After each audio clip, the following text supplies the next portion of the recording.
Kind of winterish here in downtown Honolulu. Me, the host, Martin Despang, just came back from the mainland, the Heartland, where it's a lot more chilly. So I'm happy to be back here. And our today's talk is kind of related. It's called Hawaii Heartland Opera. So talking Heartland, that's going to be slightly different. We talk about different things differently as far as our show's theme of urban transcendence. And our guests today are Erika Sicam and Barett Hoover. And this is actually the second time we're going to have the emerging generation of the ones who are going to make the transcendence and the transition on this island here. Because we had Ren at the beginning of the show, who was a Doctor of Architecture candidate. And now he is a Doctor of Architecture. And Erika is going to be the second one. So I'm going to explain, because the audience might not have watched that, explain a little bit what this sort of context is about. It has to do with where my main job is at the School of Architecture here at UH. And we have the only accredited Doctor of Architecture program in the country, so in the entire US, which puts some pressure on us. And so when I explained in my very special, unique way to actually I think it was your mother or the audience around your last review, I explained it that usually your professional degree, post-professional degree is a Master of Architecture in the US. So I explained to, the way I look at it, kind of opportunistically, of course, because I want to promote that degree, that sort of what the master does is sort of what a nurse does if you compare it to the medical discipline. And then you will be the doctor, so you can do surgery, right? Open heart surgery, whereas the nurse can, take the temperature and the blood and the heartbeat. And I didn't know that well, I knew your sister was there, but I didn't know she was a nurse, so that was kind of a good one, but she forgave me for that. So what it really is about that we encourage you guys, and we want you guys to approach your thesis projects differently, that you use research as the major tool, and you choose a subject matter that you're really excited about, but also that you think other people could be excited about. And also potentially something that in these days and age where architects are not necessarily the hottest discipline that, gets job everywhere on the street, that maybe could get you into the discipline and the profession. So that's basically the framework we're operating from here. So when I say we should be fair enough to mention the other team members that we just, because of the sort of lack of space here, have basically Barett as representing the other ones, which is Maya Hoover, your wife, and then also we have Tim Leong, and we have Grant Okamura as the other committee members. And committee means that our candidate is basically very carefully choosing what she hopes to be a very qualified team of experts. I call them consultants, because they're actually the ones who know about the subject matter, sometimes a little better than you yourself, but then you grow with them, and it basically takes a year of working together. So with that, I think I pass it on to you, and please introduce yourself a little bit more in detail, and also how you came about to be excited about the topic that I sort of a little mystically phrased. Jay was saying this is an interesting title here. So the Hawaii Heartland Opera. So. My name is Erika Sicam, and before I actually entered the School of Architecture, I was in the music program at Leeward Community College, trying to pursue a career in opera, having trained in singing for just 2 years, and somehow my interests ended up lying elsewhere, and that was architecture. We're happy for that, by the way. Yeah. And throughout my architecture training, the interest in opera and singing never really went away from me. So I thought I wanted to incorporate that in my thesis, and have something to do with it. So that's where the birth of the topic for my thesis came about. And from there it developed through the help of my committee that maybe trying to find a way of how space planning, architectural design can help opera singers perform better. So that's basically the main thesis statement or thesis question. Sorry. What if they can leave the theater better, feeling better than when they have arrived?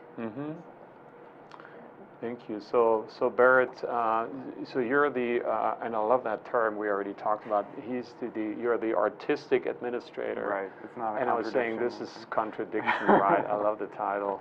So of the Hawaii Opera Theater. So tell us a little bit more about your extended background, and then also how you got on her committee and what excites you about it. Sure. Yeah. Well, as artistic administrator, I administrate the artistic operations of the opera company. I work closely with our artistic director Henry Akina in identifying talent through the cast for our productions, identifying repertoire to do for future seasons, and then I kind of make it all happen as far as contract negotiations, and then scheduling, getting them to Hawaii. We use professional opera singers from all over the world, so there's often lots of planning that goes into getting them here, sometimes visa approvals and all that's fun stuff. So yeah, there's a lot that goes into producing an opera in Hawaii. We're kind of out in the middle of nowhere, and a lot of people don't even know we have an opera company here. So getting audience members to the hall, getting people here and aware of what we're doing. I have a background actually in audio recording technology and live sound. I do some sound design work as well for local theater companies in Hawaii. At least I have, not so much anymore. And I've been in Hawaii for 7 years now, working for the opera company. And did you meet Maya here, or you worked together No, before? I met my wife we both grew up in Maryland. All right. And been together a long time. She happens to be an opera singer and a faculty member at UH, the music department. And so kind of coincidental that we both ended up in the same field. I'm not a singer. I have no training in opera. I thought I'd make the two of you sing here. No, please don't. Please don't. Yeah. You have more training than I do. Didn't tell you that up front. Yeah. Here we go. Surprise. So how did you get on the committee? Share that with the audience. Well, Erika asked me. She asked Maya first, and then I'm not sure how I got roped into it, but it seemed to make sense. You were working on a plan for a new opera house, and I can pretty well tell you what, from my perspective, what our needs would be for a new space, and I think you did a great job of working that into the plan. Actually, you and Maya were recommended by Thomas Bingham, our acting dean at the time. So, yeah. Okay. It's his fault. Good talk to him. So share a little bit. A year sounds a long time, so we went through quite some process. We actually met almost every week at the first kind of the research phase. So maybe you share a little bit with the audience how that is structured, what you do your first half year, and then you went away, right? And then you came back. So talk a little about that. Well, the hardest part of the thesis is the beginning, because it's kind of difficult trying to figure out what I want to do in the second part of the thesis, which is the design phase. And trying to figure that out, I started with doing a history of the evolution of the opera theater typology and its social implications. And from that, I have learned many things that people used to do, and the types of spaces that they used to use. It's not just the theater, it's the outdoor spaces of the theater as well as part of the whole theater experience. And now in the present times, they've added more amenities to the theater, which makes it well, more than just the stage and audience seating. It's additional interests that surround it to make the audience be more attracted to it, which is interesting. And I went away to do my practicum for a semester, and there I have learned the concept of health and wellness. That's the second research component, section that I have in my thesis. The concept of health and wellness is it's a holistic approach to well-being design encompassing mind, body, spirit, and community. And I think that's very applicable to what I'm trying to do in the theater design to provide better spaces, better back-of-house spaces for the opera singers to use, so that they can prepare better. I think that's something where you guys, at least my feeling was that you guys, I call you consultants from now on, because I think that's what you really are. I think that you, that you consultants get really excited at that point, because until now, and this is probably the innovation, you as a typological expert, soon to be in opera house design, that conventionally it's tailored towards the audience.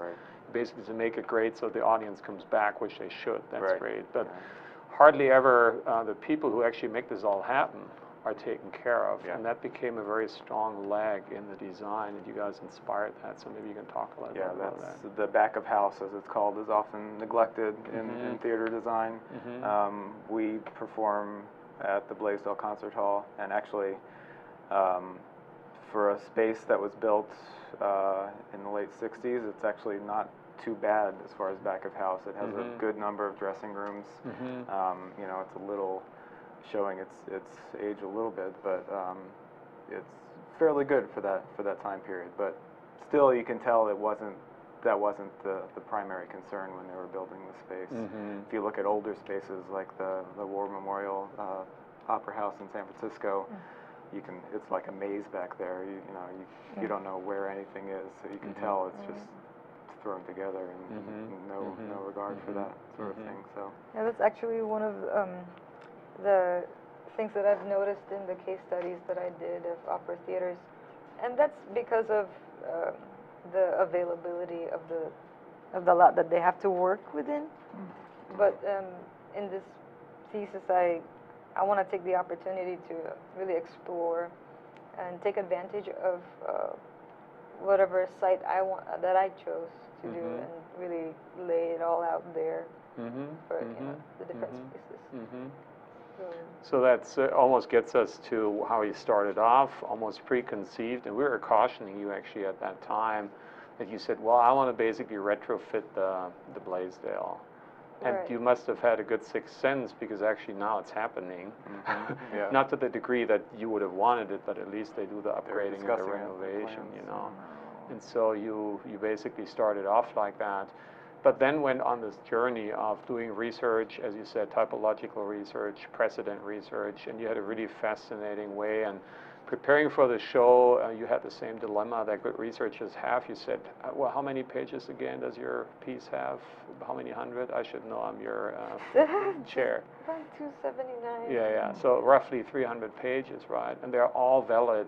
So how can you reduce, and Zuri helps us to actually show sort of the 10 best pictures in the background, which you were very worried in saying, how can we reduce this whole compendium to basically 10 pages? So at the end of the show, you will tell your email, and then people could contact you, and you can give them the full thing, because they're most likely to be very interested in that, right, in that subject matter. But especially your research part is really great, because you really very analytically went through and created some matrix that basically analyzed things that actually haven't been analyzed. The whole kind of social component was basically is a novelty, And that, I think, makes your thesis really sort of valid, because back in the 60s, in the 1960s, the architectural profession actually used in-house research as a recruiting tool, as a tool for acquisition to get jobs. They basically said, well, I know something as a firm that others don't know, and that puts me in a better position. So you actually, in this field of opera house, at least to our knowledge, basically discovered some things that were unprecedented, at this point here. So it makes it really kind of valid. So, and I like how she looked at the history of it too. And so it sort of fits into the evolution of opera house design. So that was really interesting. Thank you. Yeah. We're going into a very short break here, and we're going to be right back with Erika and Barett, and then we hear about your great design. Hi, I'm Donna Blanchard. I'm the host of Center Stage here on the ThinkTech Digital Series. The show is every Wednesday from 2 o'clock to 3 o'clock, and I want you to watch this show because I think that when we talk with artists on the show about what they do, how they do it, and most importantly, why they do it, I believe that it resonates within each of us, and we find something inside of ourselves that brings us closer to all of humanity. That's what arts are there to do, and that's what I'm here to do on this show. That's Center Stage. It's on every Wednesday from 2 to 3 o'clock. I hope to see you there. So we're back with Erika and Barett talking about Hawaiian Heartland Opera, and that already gives the audience a little bit of an idea where you actually then choose to place your opera house. And maybe you can talk a little bit about the process on the way leading you to actually not doing the Blaisdell. Well, not doing the Blaisdell. Well, before I decided on working on this topic. My initial topic was retrofitting the Blaisdell concert hall. Sorry. To have better acoustics suited for opera performances, and I decided I really want to become an acoustician after I graduate, and I want to really do architecture. So that's how I decided to switch gears a bit and focus on singing itself and how the singers are affected by it. How can an opera, a theater, as a workspace for the opera singers can be affected by it. So actually one of the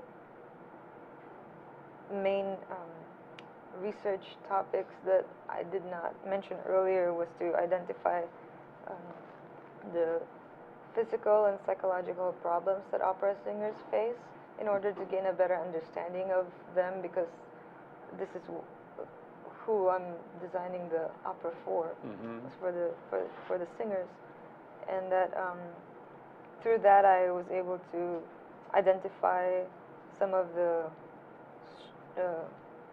stressors that can be addressed in space planning, and the conclusion for that part is to find a healing place, a site that has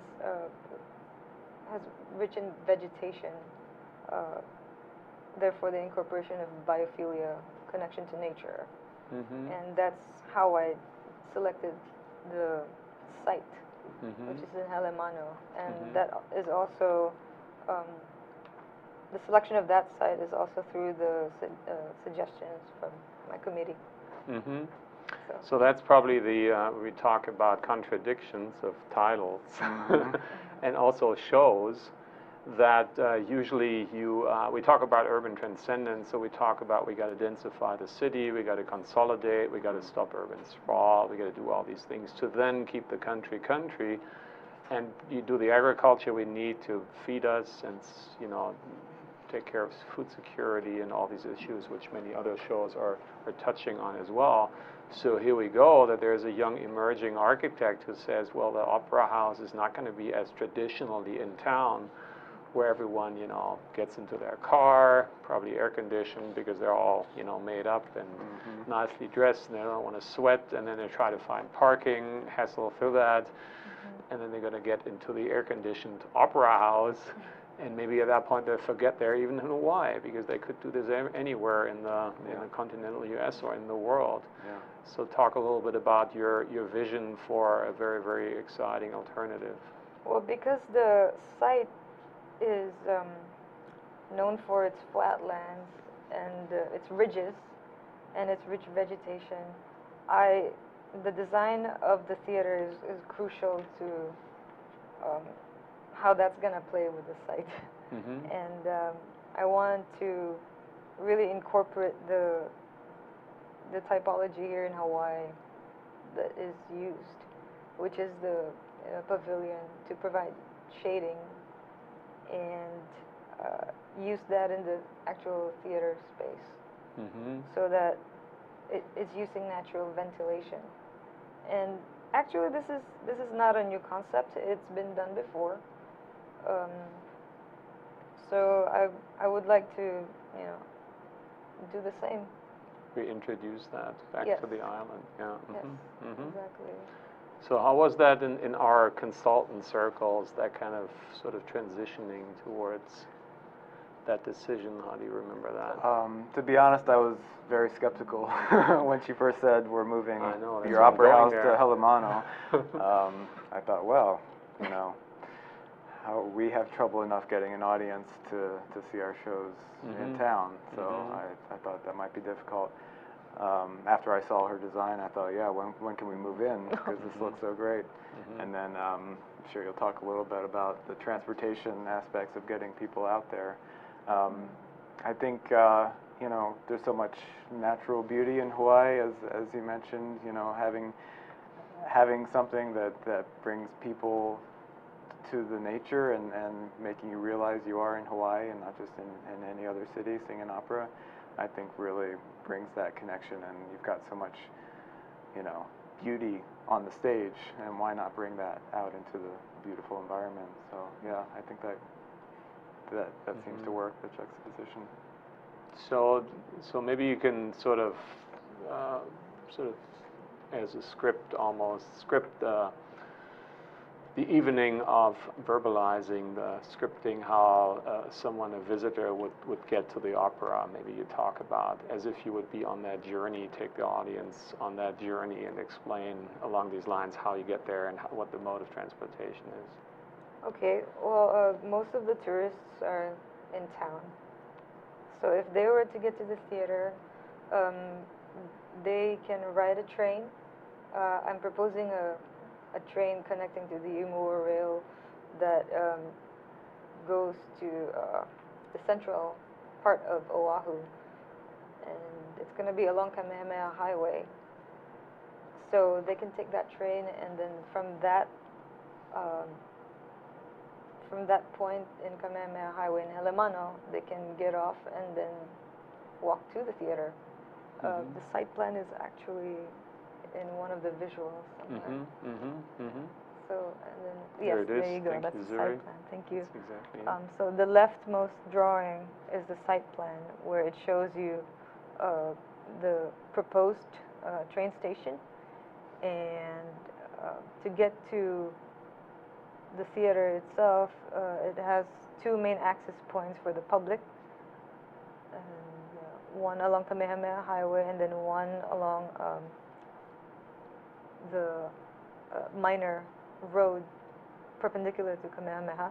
The top one is the entryway for the staff and the opera singers. And the kind of darker shaded part is actually that ridge you're talking about. Yes, that's actually the ridge, which is heavily vegetated. So, and it has nice views as well. So I took advantage of that by placing all the ideal spaces in there that are used by the opera singers and the audience. So sort of, I was just like devil's advocating, you know, the conventional, contemporary condition of, you know, getting into your car, all the hassle finding parking and all that stuff. And now The other scenario is, as you said, you hop on that train and talking to reactivate something, as you said, the typology of a naturally ventilated tropical opera house. You just reintroduce because it's been there, and also the trains have been there. I mean, this island here, both in the urban core and across the island, was heavily on rail. There were the streetcars in town, and then there were the light rail actually for the plantations, which for sugarcane and actually for the bananas and the plantation, and that's actually something you're close to, right? Right. The Dole plantation. Right, Sort of, right. so that's basically you reactivate something that's already been there. And that way the people, I imagine, you know, I somewhere park and ride, get to that, hopefully with a new train or, you know, somewhere, and then hop on that train. And that's going to be an easy breezy train. I ran into a book that's called Breezing the Islands, Easy Breezy, something like that. So that's a history about the streetcars in Honolulu. And then you can already get conditioned too. There could be sort of, you very, very cleverly also pushed your project towards the end of merchandising. So there could be some kind of preparation, some welcoming. It could be music on the train, right? There could be things that you can basically, I mean, you know, we got to make it viable as well. I really appreciated your guys that you were consulting also in a very, it is a speculative project, yes. But it's very visionary. My dad, I just had a talk with my dad, and he said, you know, he had a couple of presentations attended amongst architects, and they admitted that there are no visions anymore. So I mean, you have a vision. It's out there, and it's maybe pretty far out there, but the committee, the consultants, make sure to always give you the reality check, basically, and saying, well, wait a minute, and that merchandising, that branding, you know, seems pretty plausible thing, we thought, right?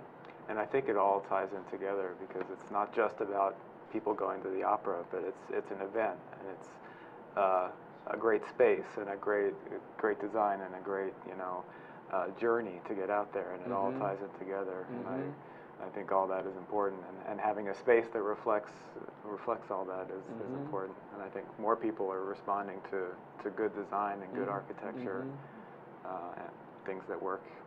Excellent. So we take another short technical break, and we're going to be back with Erika and Barett.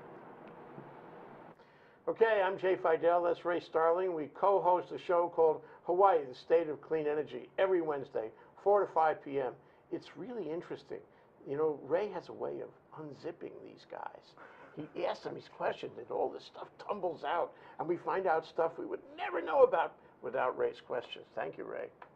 You're welcome, Jay. I'm very pleased to be your Ed McMahon every Wednesday at 4 o'clock here on the internet. So you can join us and see what's happening in the energy world, and there is a lot going on. So join us every Wednesday at 4 o'clock. Yeah, come around, be energized, right here on ThinkTech. Aloha. So we're back with Erika and Barett talking about their exciting project of the Hawaii Heartland Opera. I like that name. That's the first I heard that. So yeah, we just, you said it's a full package, you know, the building becomes, you know, branding as well, as to support a more enjoyable, a more celebratory experience in opera. And giving people more options for how they consume the medium or the entertainment, you know, and I'm sure there's outdoor spaces, there's projection screens. You'll talk a little bit about that.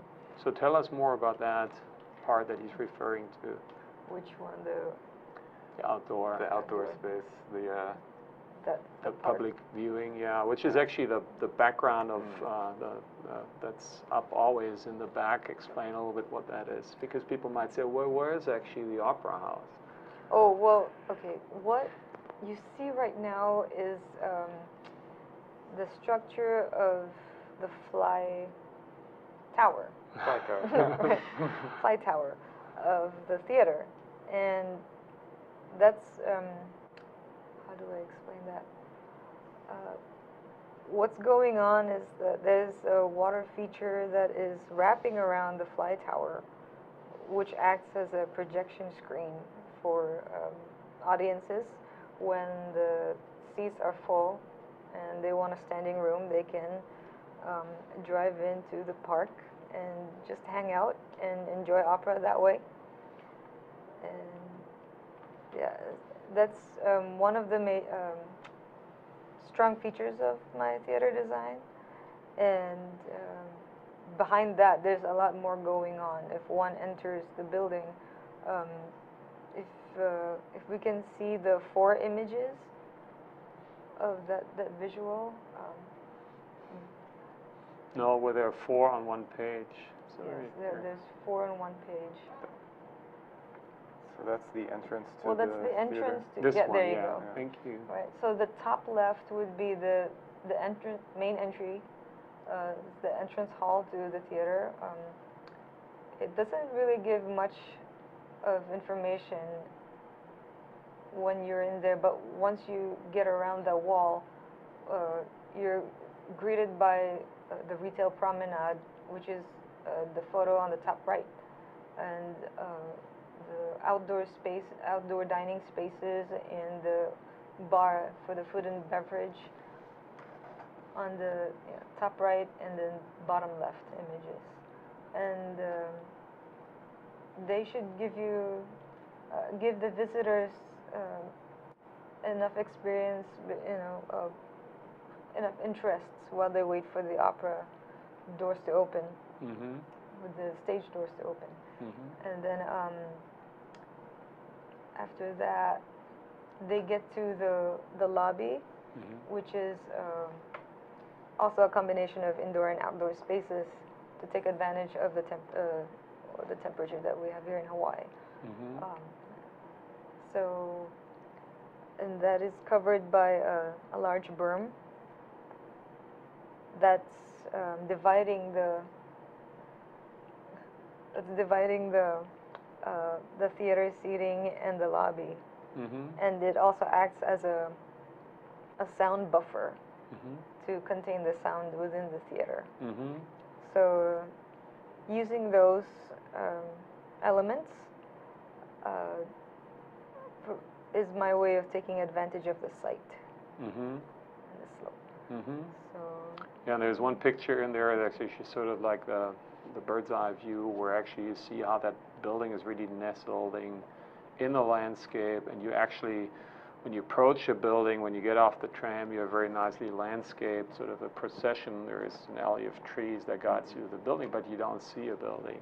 right. And the only thing you basically see is, that's why you were smiling, because we're debating about the term of the fly tower, as Barett taught us. It's called in San Francisco, you call it fly room. Right. And I was searching, I forgot the term, shame on me, the instructor, so I had to look it up in my Leo English German translator. It didn't show up, so here we go.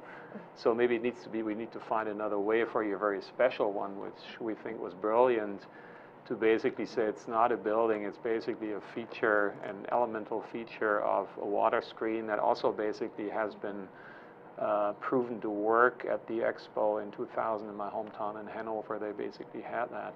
And with that, I think you relate back to a very important project in your research precedent, which is the Oslo Opera House by the architect Snøhetta. Right. Maybe you can talk a little bit about what you drew from that and how you applied that to your project. Well, the Oslo Opera House has this amazing ramp that acts as an outdoor space, but it's also a roof structure for the opera house, which gives the public the opportunity to just hang out there and experience the theater. While people inside the theater can enjoy the actual opera. So that's actually the main difference, that the Blaisdell and most major opera houses in the world are exclusive. If you buy, you're in. If you don't, you're out. Yeah. So both Oslo, and actually yours more than Oslo, this is great. When you have precedents, you want to exceed them, right? You want to be better than your precedents. So the opera house, you can at least walk on the opera house and you can peek through and have a glimpse, but you're still not in. Whereas you have that feature of the water wall. Yes, the water wall, another term, right? In the morning, it acts as a billboard announcer of upcoming shows for the night. So it's also functional in the morning as well as in the evening. And when opera is not in season, they can put up different shows to it too, for the audience to come and pay and view and enjoy. And that can be a revenue generator for the theater as well, as the added amenities for the public to enjoy, such as the retail promenade, the ballroom space, and the food and beverage. They can be opened in the morning as well. But it's also a very humanitarian or humanist approach, because you can, it reminds me of an incident I had when I was going through Las Vegas with a public bus. There was a guy sitting next to me, started chatting, and he was an older guy, and he basically said, you know, I wish the mob, which is the mafia, would be back, because when Frank Sinatra was playing and they kind of couldn't fill the space, they gave out tickets for free to everyone on the street, and he said, now corporate America doesn't do that anymore. So the same thing, that there are many people cut out of, you know. So you can show up to the site and it's still a destination that people go to, even if you don't have a ticket. You show up, you see this gorgeous view of the valley, you go watch the opera on the screen, and you don't, everyone's welcome. I like that. And all you need to give them is a free train ride, which shouldn't be a big deal. If they can't afford that, you can have the homeless basically, and educate them and edutain them and enjoy them. So it's a great approach. And then having, as you mentioned, the ballroom, the retail, the dining area, that all kind of adds into the possible money, you know, revenue generating aspects of it, making it more viable for the company, and having space that we can rent out for weddings and things. Right. Yeah. Right. Exactly. Making it very multi-purpose. And there's actually a couple of pavilions in there, which you can explain what are the functions, the little follies, the little buildings on that overlook the ridge. Oh, right. So the back of house spaces start on the other side of the theater, starting with the green room, and then it progresses its way to. So from the green room you have the dressing rooms, and then from the dressing rooms you have the practice rooms, and then the yoga and fitness gym center, and then the guest house lounge for people for the guest singers to congregate and just hang out, and then finally at the very end of the complex of the theater, if you look at the floor plan, is the guest huts. They're laid out individually, and and then the other wing of that is where I put the spaces that don't really necessarily need views, which is, you know, for the wardrobe and wig and makeup shop, rehearsal hall, the cafeteria, and the admin offices. So. And then in the middle is a courtyard where they can all meet up and encourage the opera community to have more communication. Just be more together, because everyone's there. They know who works where, kind of thing. Yeah. I like that the addition of the housing, because that's the biggest. A part of my job that takes me the most time is finding housing for the guest artists. So the interesting thing is that the audience probably expects it to be, and I was introducing you to a movie from my culture, Fitzcarraldo by Werner Herzog, who's a crazy movie from the 70s with Klaus Kinski. I hope my friend Stefan in Germany, my peer from school, is watching. He's his favorite actor, so hi Stefan. And so if you guys watch that, the story of the movie is that there's this crazy guy in Ecuador way back. It's based on a real story, a little exaggerated, but still, and he wants to make an opera house out in the jungle, and he goes to this humongous, and they move a big ship out there, so it's really interesting.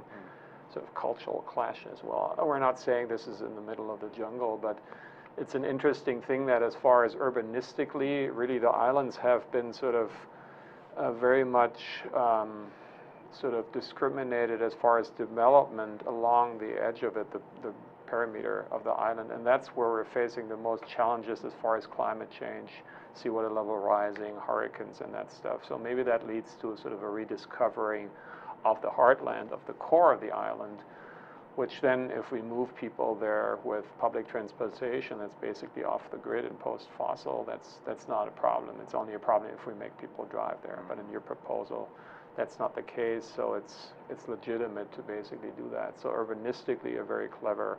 And then I think from your guys' point of view, this whole packaging of the innovation, so people would say, well, this is probably a big architectural building that stands out, like the Sydney Opera House was that, right? It's been so successful, actually less, as you guys told us, as a performing space, but actually more as a city marketing thing. Mm-hmm. So you would expect here to be having a big beacon in the middle of the island that sticks out. Yeah. But the opposite is the case. It's a very humble, a very subtle, right. A very Hawaii building, by the way, that way, I would say, the three of us not being from here, but as we introduce the term of tropics, who are things who are not from here, but complement well, so hopefully we can claim that for us, for you guys for sure, I can say that. So it's this sort of packaging, and then understanding that to make a good opera, you need to make the audience and everyone who's involved to make it happen happy. Yeah. And that, I think, is what you the most appreciated about really the care for all the procedures and the everything behind is worked out that you would love to work there. Yeah. It's almost like vacation on the ridge, right? Sure. Yeah. So especially if I could have one of those huts. There you go. Yes. But I mean, to me also the important aspect, which I expressed to Erika at one point, was that it's also about the music, and the acoustics in the theater itself need to suit the performance well. And you're not an acoustician, as you said you didn't want to do that, but you know that would be an important aspect too, of making sure the performance comes off good. Mm-hmm. Right. I think that part can be added into the project later on in the design development phase. Mm-hmm. Mm-hmm. Mm-hmm. For the treatment of the theater itself. So I allow myself, we're getting to the end of the show, but I allow myself to quote our committee member, Tim, who was giving you, after your final defense, we don't like that term that much, but your final presentation before the very final, which is coming up December 16th, and we would like to welcome, because it's a public one, we would like to welcome everyone to see you again and talking about your project in a little different way, because they only give you 10 minutes, and then there's 10 minutes Q&A for that. But Tim had already sort of concluded in the final presentation that he saw your thesis. He saw you as a great role model, as a great representative for how this thesis basically should be, that you guys choose something that you're passionate about. It sometimes even has to do with you personally. Doesn't have to, but in your case it is. And then you basically are very self-driven, pushing it forward, and whenever you need answers, you know, you ask us, but otherwise you go, you're very, very self-driven. And basically you went that way. And your practicum also, you worked with Gensler, we should sort of also say, right? Yes. And so, but it didn't get you sidetracked, which used to happen quite a while, that the students came back and say, oh, well, now I'm excited about this.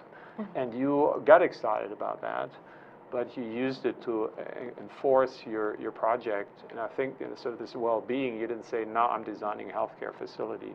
But you used that sort of new knowledge to basically say, you know, this well-being for both the audience and the staff people is basically how you apply that sort of practicum knowledge that you kind of gain in that circumstance. So. Thank you. Well, that's because when I was in Gensler, this application of health and wellness component to design shouldn't only end in healthcare. It should be applied to all building typologies. And I wanted to use that in my thesis. You So, did very successfully, yeah. so we're Thank at you. the end of the show. Thank you very much, Erika. Thank you, Barett. Thank you. Thank our Thank you. committee members. Thank you very much for being such a wonderful role model for our degree, Thank you. ambassador of that. And we're going to see you guys next week on the show. We're going to have a little trilogy of building material components. We start off with concrete next week, then we do glass jalousies the week after, and we do glass block after that. So see you for these shows. We look forward to. Bye-bye.